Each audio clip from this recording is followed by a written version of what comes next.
Thank you, Alison.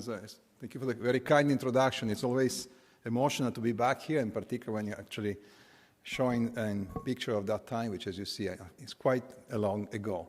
And that's work also, of course, changed my life, I guess, because after that science paper, I've been trying to pursue the development of this technology, which is finally, I think, today really bringing, I think, relevant benefit to many patients. I think I'm particularly lucky as a scientist to really see effort which is really started at the bench to really hit the bedside and to benefit individuals. So the promise of cell and gene therapy really has stemmed from a number of important advances, in particular in the last few years. Gene transfer technologies have become very powerful. We can not only introduce new genes into the cell effectively, we can also edit the gene sequences. Plus, I think we are becoming more and more apt at manipulating stem cell ex vivo, expanding them and transplanting them, and also as well plug into powerful immune responses which allow to modulate this important aspect of the host, which altogether really make the potential promise of developing new therapies becoming a reality more and more. Now, in particular, in talking about hematopoietic stem cell, that's where I think most of the relevant advances have been made.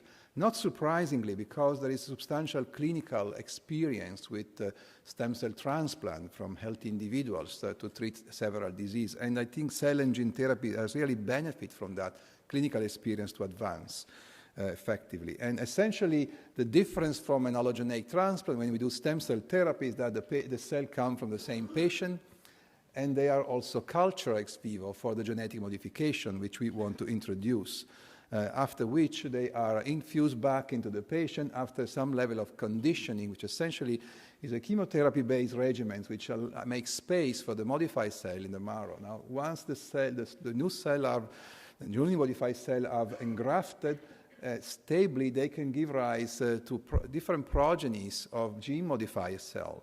And by this strategy, we can potentially treat a variety of lympho and hematopoietic disease affecting several of these lineages, as well as also a number of storage disease, because myeloid-derived cell, which home into different extravascular tissue, can be in part replaced by this process with gene-modified cell, which can alleviate the symptomatology.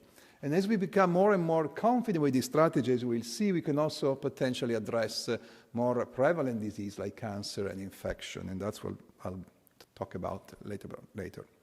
Now, the challenge for developing this strategy have been several, and I think, in my view, the most relevant one have been the capacity to achieve efficient genetic modification of stem cell ex vivo. Despite the fact that these are probably the best and longest known stem cell, we still have a hurdle to grow the cell extensively ex vivo.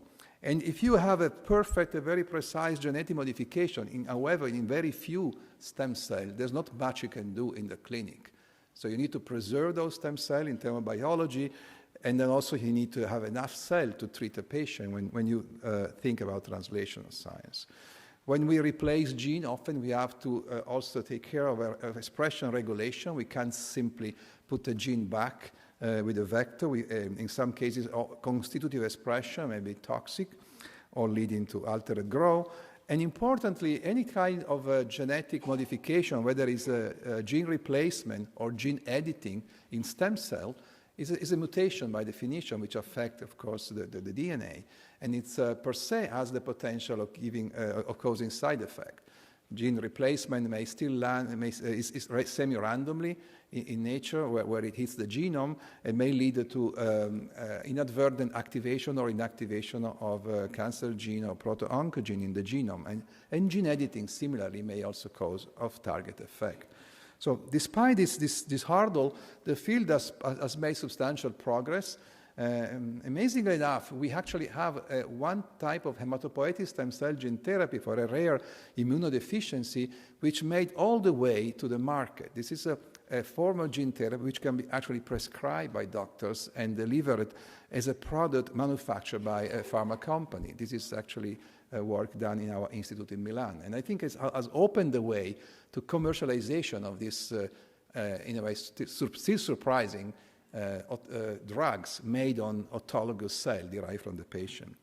Now, lentiviral vector has made stem cell gene therapy more accessible because they have higher efficiency, early generation vector. And there is substantial effort at testing this in humans. I guess there's probably as many as 200 people who have been treated today with stem cell gene therapy using lentiviral vector. The longest follow-up is almost 9 years. The vast majority of these patients do have a surprisingly abundant graft of gene-modified cell, which seems to be stable and have benefit from the treatment. In our institute, we have 3 ongoing trials, one in a leukodystrophy, which is a neurodegenerative disease, one in a Wiskott-Aldrich syndrome, which is an immunodeficiency, one in thalassemia. We have treated about 50 patients today. We see, as I said, in most of them, a graft which may comprise up to 90% of the hematopoiesis made by the gene-modified cell. And this has provided substantial benefit to the patient. Importantly, this is not only our experience. Several groups, including here in the States, in this disease and in other diseases, are finding similar positive results. And just to give you a glimpse of what's happening in the clinic before I move back to the bench, this is a molecular analysis of the hematopoiesis, which has been reconstituted in one of the earliest treated patients. In this case, was a leukodystrophy-affected child. And you can see the number of clones here, which is this number put on top of the graph in the peripheral blood and in the bone marrow, which we can enumerate and monitor because insertion is semi-random. So every cell which we have modified ex vivo will have a unique genetic marker, which is the vector insertion. So we can track that cell and its progeny in vivo. And the message here is that there's many clones which are active. You see by the thousands here. We can track them by the color. You barely see them because there are many, so many that the picture is highly polyclonal. This is a very important feature because it's quite different from earlier studies using different vectors, which actually were showing few clones and some of them expanding at the expense of the other, where those expansions could have been driven by vector insertion. While in this case, the pattern of insertion and the vector insertion in general appears to be neutral, mostly neutral to cell behavior. And if you look at the diversity of the reconstituted hematopoiesis, which takes into account the number of clones and the relative contribution, this is amazing stable with time. So we don't see sign of a stem cell getting exhausted or lost. There is maintenance of them to very high number. And this is an analysis of the frequency of insertion that we retrieve in vivo at different genes. So this is not totally random. There are some genes which are more often hit than others, but this is a pattern which is seen ex vivo right after transduction, which reflects the biology of the virus interaction with the genome, and there is no indication that any of this gene, which is more frequently targeted, is either associated with cancer, nor that the cell which carry insertion here having a growth advantage. So this is a picture of very neutral marking, which essentially coupled with a clinical picture which shows benefit and no abnormality in hematopoiesis, the molecular analysis support that finding to say we have a safe and stable genetic reconstitution. Now, and this is a clinical, the only clinical data that I'm showing you in the case of the metachromatic leukodystrophy. As I said, this is a very severe disease of early childhood. In the first 2 years of life, this is a motor skill acquisition curve. We'll go to 100% here in normal children by the green bar. These are the children that we have seen in the past several years. Unfortunately, when they are severely affected, these children are bedridden or comatose, and they will die soon after. We never thought we could treat these children, but we have been treating children actually early in the disease course, most of these being pre-symptomatic at this age. Some of them were actually the sibling of those affected child, so we could diagnose them early enough. And when gene therapy was administered at this time, essentially today, these children have not developed the disease, and they are essentially healthy children, which has been an amazing result to us as well. For some reason, unfortunately, I'm missing some of the pictures here on the down. Anyway, this type of data which show a dramatic benefit even of stem cell gene therapy may actually position autologous stem cell gene therapy as a potential first choice for treating several diseases for which allogeneic transplant today is the standard of care. Why is that? Because first of all, you could treat every patient because we use his or her own cell, so there's not the need to find a matching donor. Secondly, most important, there is no risk of immunological mismatch, which is a leading cause of morbidity in the transplant. And third, we can lower the conditioning regimen, which is a harsh treatment, still is a harsh treatment, because we could have a benefit even in a situation of chimeras, when only a fraction of the reconstituted hematopoiesis is made of gene-modified cell. So overall, this may lead to substantial decrease of the morbidity and the mortality of the current allogeneic transplant and paving the way to these therapies. Well, it doesn't mean that we as a scientist have nothing to do more with this type of approach. I think there's still a way to go further. Importantly, we can still improve the harvest and the manipulation of stem cells. As I said, this remains an area of investigation. For instance, if we could successfully expand ex vivo hematopoietic stem cell, we could even broaden application of this type of technology. Conditioning regimen, we would like to get away from genotoxicity here. Chemotherapy is still harsh to patients, especially children, and there's way to mention later on what we can do. And more precise engineering, of course, is also what we'd like to do, to rule out the issue of genome-wide mutagenesis. Now, along that line, I will now show you two stories from work that we are doing in the lab now, sort of back from the bedside to the bench, try to broaden this type of application. And the first one is how we can exploit stem cell gene therapy rather than replacing a malfunctioning gene to instruct new function to some cell in the hematopoiesis and potentially address a disease like cancer with the idea that the stem cell gene therapy may provide a delivery pathway to disease site. And so targeting gene therapy to tumors. And how we came with this idea? Well, as you well know, tumors are made mostly of tumor cells, but there's also plentiful of hematopoietic cells which are recruited into the tumor from the recipient, the host. And these are myeloid cells, which typically are a co-culprit of tumorigenesis. These macrophages, tumor-associated macrophages, tend to promote angiogenesis, the tumor grow, and they also inhibit adaptive T-cell response against the tumor. So this is a mechanism by which the tumor recruit a progeny of hematopoietic cell. And so we thought, can we exploit this mechanism as a way to deliver gene-based therapy to the tumor? And the reason why we thought of doing that came from studies that were conducted in my lab several years ago, when we described some feature of tumor-associated macrophages, in particular those macrophages which are strongly pro-angiogenic and pro-tumoral. And at that time, we showed that there is a subset of these tumor-associated macrophages characterized by many markers, including the angiopoietin receptor type 2. And if we deplete selectively this population in mice, we strongly inhibit tumor growth. And these cells, which are shown in green, are typically found at angiogenic rim of tumors, at metastasis. They are typically found next to neoangiogenic endothelial cell. There are a similar population of macrophages in humans which have been described associated to tumors. And while these cells are pro-tumoral, we thought, can we turn them instead of vehicle of an anti-tumoral activity, essentially by, of course, introducing a new function into this cell.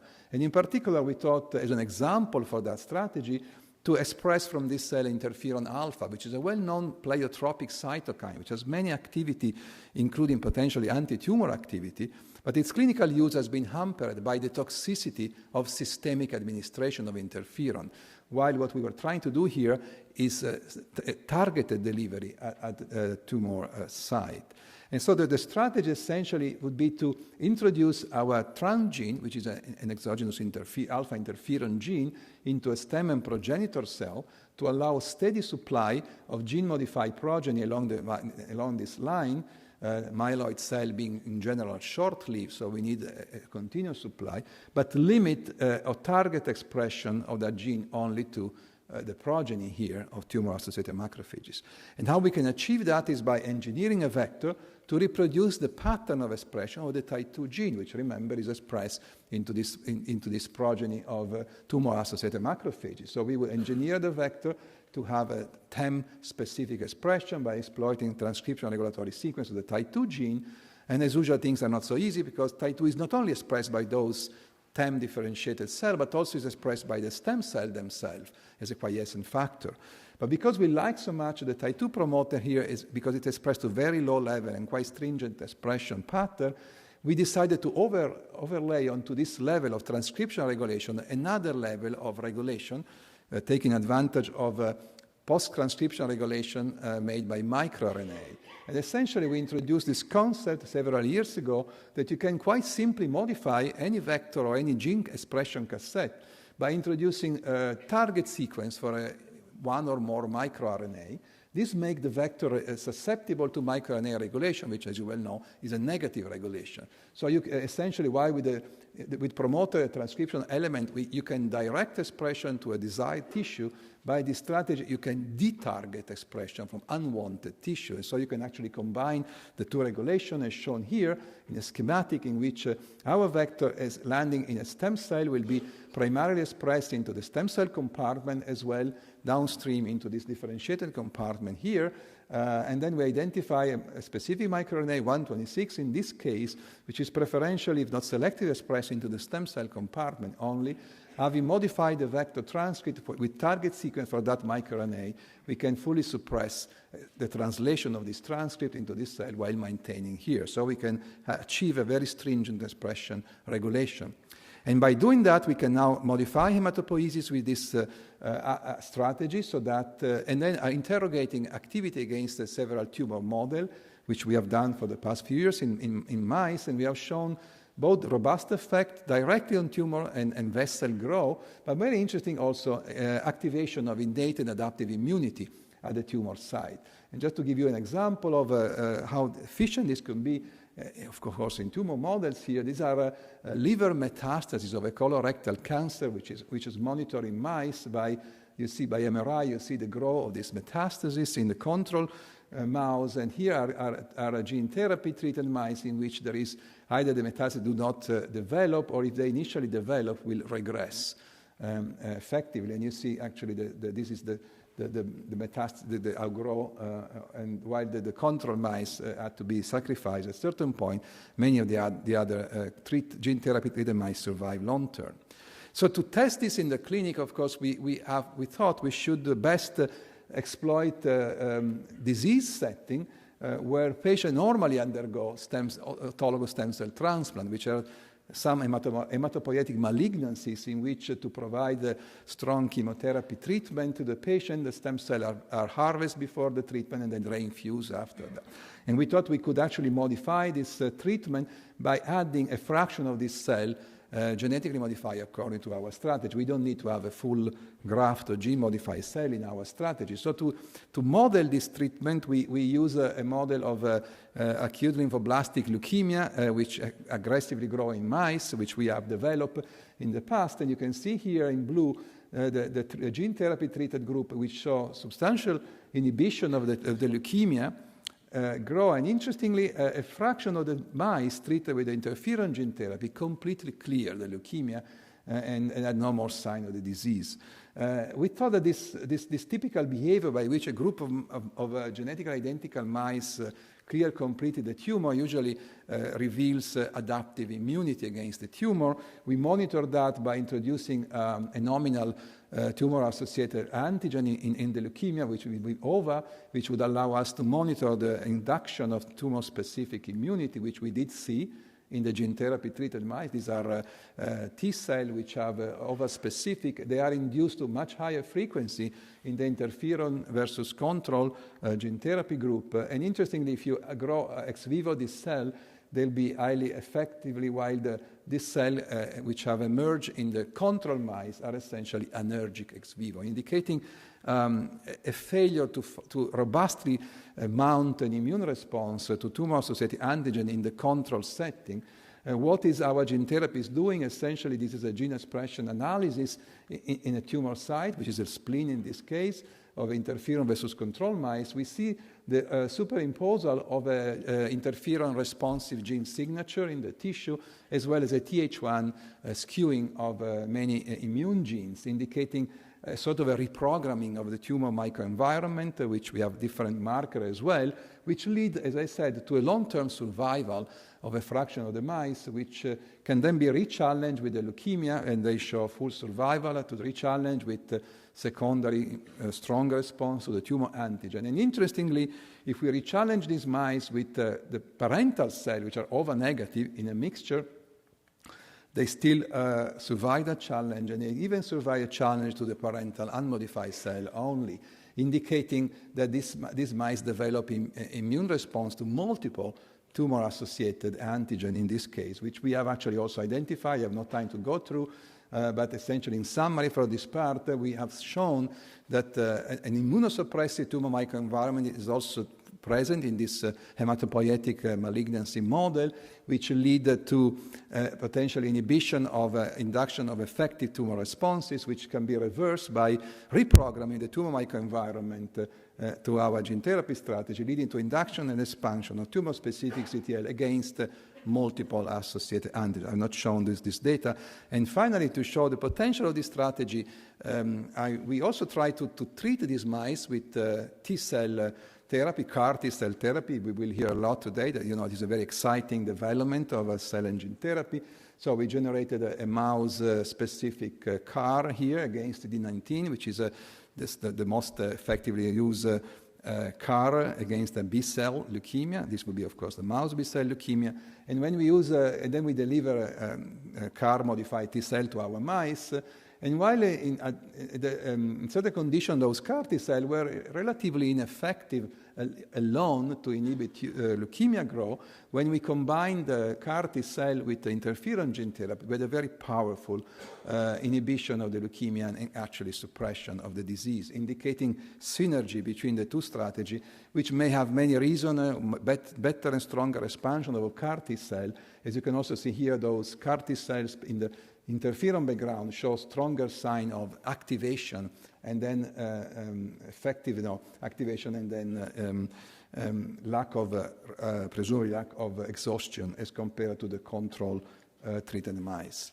So this is to say that there's a whole area that we can explore by stem cell gene therapy to actually deliver specifically a gene-based therapeutic in a manner that selective expression at disease site may prevent systemic exposure. I haven't shown you any data in terms of that aspect, but essentially we have a highly selective expression at the disease site while sparing the rest of the organisms from toxicity associated with interferon.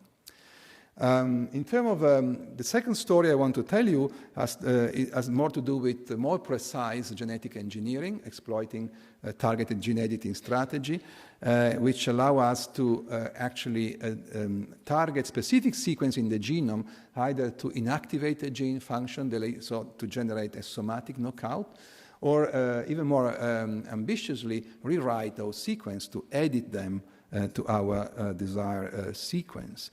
Now, you're well familiar with the concept of editing, which essentially exploit a variety of tools which can deliver precisely a DNA double-strand break at a sequence of interest. This has long been an available strategy in the field. We started to work on this many years ago, well before actually the CRISPR-Cas technology came available. And it's kind of interesting why the CRISPR-Cas technology is this wonderful and powerful technology which of us is using in the lab. This is not the whole gene editing. I mean, gene editing, the framework for gene editing was actually developed earlier than that. And this whole platform used essentially the same cellular responses. Once you have a break in a sequence, either the cell will repair that break by a sealing mechanism, which is error-prone, which allows to introduce a random mutation at the site and may lead to inactivation of a gene of interest. Or more ambitiously, as I said, you can try to rely on some sort of one or more pathway of homology-driven repair, by which you would provide the cell also with a template which has homology to the sequence flanking the cutting site, but also will carry the new sequence that you want to introduce, whether a single base pair change or the whole new gene. And this pathway is more challenging mostly because it only occurs in a certain phase of the cell cycle and may be restricted in some cell type, like post-mitotic, so limiting. Why would we like to do gene editing rather than gene replacement? Well, of course, as I said, when you do in situ gene correction, you replace a function, but also you replace expression control. So you have a true, essentially, correction, which can be more precise and safe. You may abrogate the risk of a genome-wide mutagenesis, provided that your tools for editing, of course, are precise enough. And that's an important area of investigation and development, because, of course, there will be potential off-target site of those nucleases. However, the good news is that wherever these off-target are, there's way to interrogate them, and the overall, there's only going to be a fraction of the genome, as small as possible, that can be vulnerable to your nucleases. So you can, risk assessment can be actually, in general, potentially more favorable than other strategy. So obviously we wanted to use gene editing to modify stem cell in a precise and safe manner, and this turned to be quite challenging, maybe not surprisingly, because stem cells are quiescent, most of them in nature, and not particularly prone to homology-driven repair of the break. This is shown here that even if we try in the past to optimize this treatment, you can see here, this is the level of non-homologous enjoining that we achieve in 3 loci, for which we had developed, in this case, zinc finger nucleases. And this is the level of targeted integration by homology-driven repair, which we measure by a marker gene introduced in the site. And you can see while there is a majority of the allele can be essentially cut at the site, when you look at the fraction of the allele which is repaired by insertion, this is much smaller. Sometimes this will be 50-50. Here is not. And most actually distressing here is that when we look at this is the total population of CD34 positive cell, which, as you know, is a mixture of committed progenitors, a very few actual stem cell. And the very few stem cells are comprised into a fraction of phenotypically defined cell, which can be by surface marker identified here. And the more you move along this along the hierarchy towards a more primitive progenitor, the less they are undergoing homology-driven repair. That's the bad news. It's really constrained here. The good news, however, was that if you put this cell in the mice, in the NSG mice, which is our best way to interrogate stem cell activity, short of putting them direct into humans, this cell will give rise to a human hematopoiesis with some, of course, important limitation in the mice. You'll find that there is a progeny of gene-targeted cell. So it appears that the bona fide long-term engrafting stem cell, as much as we can assess that in mice, can experience a break, repair that break, and still function. So that's the good news. The challenge, however, is that this is inefficient with the current technology. So to really move that to the critical testing in humans, because long-term engraftment in mice is too short as compared to what would be required in humans, I show you almost 10 years of follow-up in our patient, which is really proving that these are bona fide stem cell now. We ask, is there a setting which provides an appropriate risk-benefit balance to potentially test the first gene-edited stem cell product in humans? And that setting may be provided by primary immunodeficiencies, in which a standard gene replacement could pose a risk of constitutive expression of a growth-related genes, like the gamma chain in the IL-2 gamma deficiency, RAG, CD40 ligand deficiency. These are genes that you want to replace, strongly mimicking the physiological expression pattern. But at the same time, if a functional correction is achieved, even few cells could potentially treat the disease, because there is going to be a selective advantage of gene correction. So only the corrected cell could actually give rise to a progeny which will amplify and potentially rescue the disease.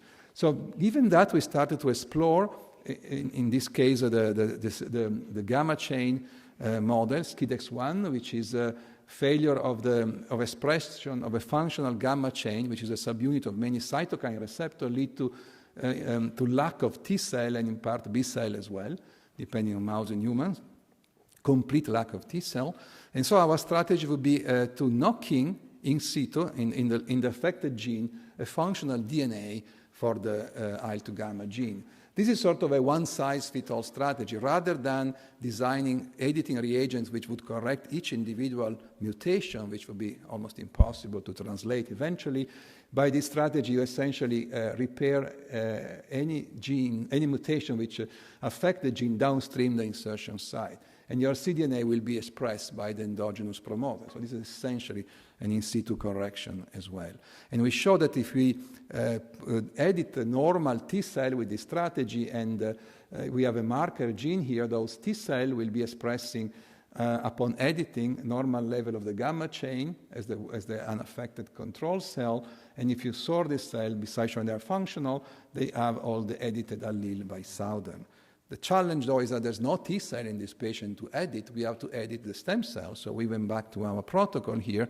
We edit the cell with this strategy. We put a cell in NSG mice where they generated some T cell. We retrieved those T cells which were GFP positive, so they were born out of an edited stem cell. We showed that these cells were functional as the unedited counterpart, and again, edited at the DNA level. So potentially this would function, but again, these were relatively few cells. Unfortunately, we missed all the reference to the paper here, so you'll find some of these published, not only in case you want to have more detail on this. So having found that evidence also in patient cell that this could work, we really ask ourselves, can you get to have some confidence of how low can we be to have a potentially safe rescue of the disease phenotype when moving to humans, when designing a properly designed clinical trial. So we tried to model this in mice. We generated a mouse model which had appropriate feature for interrogating this question, also using the editing. And just to give you some short data from that analysis, we show that here we are looking at reconstitution of hematopoiesis in a different cell type in the SCID mice after transplanting wild-type cell to different ratios. So we are not modifying the cell here. We're just giving a transplant dose comprised only of wild-type cell or only 10% or 1% of wild-type cell. As you can see, even only 1% of wild-type functional cell in a transplant dose of SCID cell will rescue, at least in part, T cell and B cell generation. All these T cell and B cell will be born from the functional cell. And even if you look at the number of cells in the periphery, somewhere between 1 and 10% will reach the full normal level of lymphoid cell. And you can also show that this mice transplanted with a limiting dose of normal cell nicely and fully clear a viral infection. So this tells us that there is room here to achieve a safe transplant scenario with a limited dose of functional cell. And of course, then we tested whether using gene-edited cell in that setting we could do that, which we did, and I'm skipping that for the sake of time. The other thing I want to show you is that the other component of a clinical trial design will be whether or not we condition these patients. In principle, you may avoid conditioning, provide a T cell progenitor, which per se will be able to home into the thymus and reconstitute T cell, but this will not affect B cell lineages and will not allow for stable long-term repopulation of all compartments. So it would be beneficial to have stem cell engraftment if you have some functional cell in your product. You could do by standard chemotherapy, or in this case, in the mice, irradiation, which is, however, harsh to the individual. What we tested here is a biological conditioning using an immunotoxin strategy, which was developed at the Skadden laboratory in the past years, and in which you essentially can selectively deplete stem and progenitor cell, allowing engraftment of the edited cell.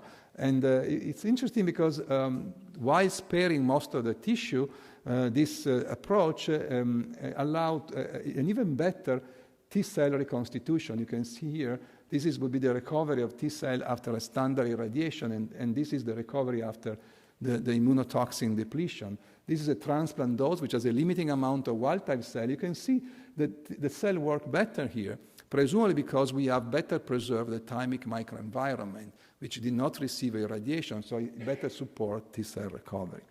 So again, just to summarize this part of the data, we have shown that a low fraction of wild-type corrected or wild-type or corrected cell can rescue the disease safely and effectively, and a condition is preferable to ensure stem cell engraftment and B-cell correction as well, which can be achieved, however, potentially by non-genotoxic strategies.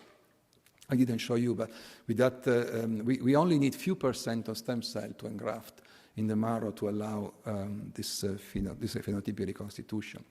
So the final question was, can we now achieve this level of correction robustly and reproducibly in human cell that would be used in a clinical trial, and then interrogating whether this human cell would engraft long-term in the surrogate mouse model using clinically relevant sources and high editing specificity. And for doing that, we essentially embark in a more tedious effort to optimize your reagent. But this is unfortunately a typical exercise for translational science. It's not the most brilliant to do in scientific terms, but sometimes it's very relevant to achieve those level of quality and efficacy in your product, which is crucial for clinical benefit. For instance, you can see here that if you electroporate editing reagents, in this case zinc finger nuclease using RNA electroporation, which is the preferable strategy for a short but also effective delivery, you see a robust interferon response in the electroporated cell, which is detrimental to the cell physiology. This response can be completely abolished if the RNA comprise modified bases and is HPLC purified, essentially because you prevent cytoplasmic sensor to be activated by those exogenous RNA. And if you do this properly, essentially you more than double editing efficiency by the same input of nucleases. Similarly, we optimized the delivery vehicle for the template DNA. Primary cells don't like to be electroporated with plasmid DNA, which is quite toxic. So we have been using for viruses here, which deliver in a much milder manner, essentially being ignored by the cytoplasmic sensor, the DNA of choice. We can use integrase defective lentiviral vector or AAV. And AAV turned to be more efficient than as shown here, at least in certain conditions. Most interestingly, because AAV probably can engage both homology-driven repair and also another pathway, which is single-stranded dependent. So by doing this, we can get even more, sometimes even 3 times as much editing in the more primitive cell. This is the same analysis I showed you before. You can still see, this decreased efficiency in the more primitive compartment. We start to inch up when we improve that. And interesting, when you put this edited cell in the mice, again, you see the human repopulation is the same, whatever delivery vehicle you've been using for the template DNA, but the level of edited cell in vivo, this will be weak post-transplant, is substantially higher with the AV donor. And so we have now robustly achieved with this and similar improvement a protocol which allowed to edit more than 50% or so of the bulk CD34 and well above 10%, sometimes even much more, of the most primitive cell from different cell sources like mobilized peripheral blood and bone marrow. When we put this cell in the mice, we see a different loci. We are above or at the range that we thought it was important. And interestingly, in general, these improvements are fully portable to different platforms. So in this case, we are testing CRISPR-Cas technology as compared to zinc finger nucleases targeting the same locus. And you can see here once again that if you use the standard commercially available ribonucleoprotein for the CRISPR-Cas, this will be less efficient than our standard zinc finger nucleases. And the reason is that delivery of ribonucleoprotein and most likely the guide RNA, again, will trigger powerful interferon response, which is detrimental here. But we can abrogate that by using modified guide RNA, pre-assembling that to avoid, again, cytoplasmic sensing. And now we have a very robust editing. And quite interesting, you see using 2 different platform nucleases, zinc finger nucleases and CRISPR-Cas, we have very similar outcome with this still remaining constraint in the more primitive cell, which tell us that the technology here is not really relevant anymore. The rate-limiting factor is the cell biology, in fact, and which is really where we potentially could have further improvement. But importantly enough, as I said, and this is, if you put the cell in vivo, once again, you have very similar outcome of long-term yield of edited cell in the mice above this threshold, in this case, of editing. So in conclusion, this data, we feel quite confident that we have now developed a protocol which reproducibly achieve what we set sort of a safety threshold to envision clinical translation. And this is achieved using clinically relevant reagents. I haven't shown you the specificity analysis, which is supportive of course, of this data. Partial myoablative conditioning would be advisable and doable also in a clinical setting, and this may provide finally the rationale for clinical translation. This data is just coming out in Science Translational Medicine, which I'm mentioning because it was here. So as a conclusion, I hope I convince you that there is a wonderful path ahead of us in terms of new medicine which are becoming available to treat severe disease. This is not easy yet to do. There's still important safety aspect to be addressed. These are live drugs made of cell, sometimes of modified viruses, engineered nucleases, which for the long-term effect of which we still have to monitor carefully. We also have still a limited understanding of stem cell biology. The more we grasp of that, the better we'll be able to deploy our strategy. Bedside delivery of this strategy is also a challenge. Doctors have to understand what we are doing, as well as scientists should be trained into that area. So there's a strong need for multidisciplinary expertise, and also to develop new biological readouts of the effect of this medicine to monitor the pharmacodynamic and pharmacokinetics in vivo. I show you the clonal analysis, for instance, of a stem cell in vivo, which gave us the first glimpse of human hematopoiesis at the clonal level in a human. So there's a wonderful also science that we can do while developing this therapy. And finally, there is a challenge to the society, to the sustainability of this new therapy, because of course, these are highly personalized. They are made of cell harvested from individual patients, which challenge manufacturing, quality standard, marketing pipeline. Yet this is happening. This is driven, of course, by the results. And we have to be creative, find ways to support and sustain the cost of this therapy to deliver to the patient in response to unmet medical need, the promise of gene therapy and cell therapy. With that, I'll thank you for your attention. I'll take questions if there's still time. I want to acknowledge people in my lab who really led the work on tumor targeting, Giulia and Luigi here, and Pietro and Giulia again for the targeted editing. And thank you very much.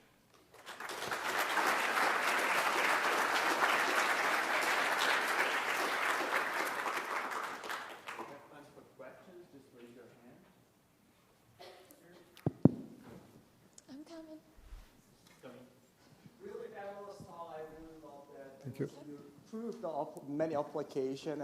I'm curious about the last part of your presentation. You have shown that modified RMP has actually improved the editing efficiency really significantly. And I'm curious what type of modification you have done. And also another question is like, why is it? Is it because of the modified basis lowered the immune response, or is it any other mechanism? I think the second point is what we think is most relevant. This will be published. Essentially, we use modified guide, which have the 5' phosphate chain modified, so they do not trigger sensor, and they are HPLC purified. You can actually even buy those right now, and then you pre-assemble, of course, so you essentially don't deliver free RNA. It's relatively simple, straightforward, but makes a big difference, as you said.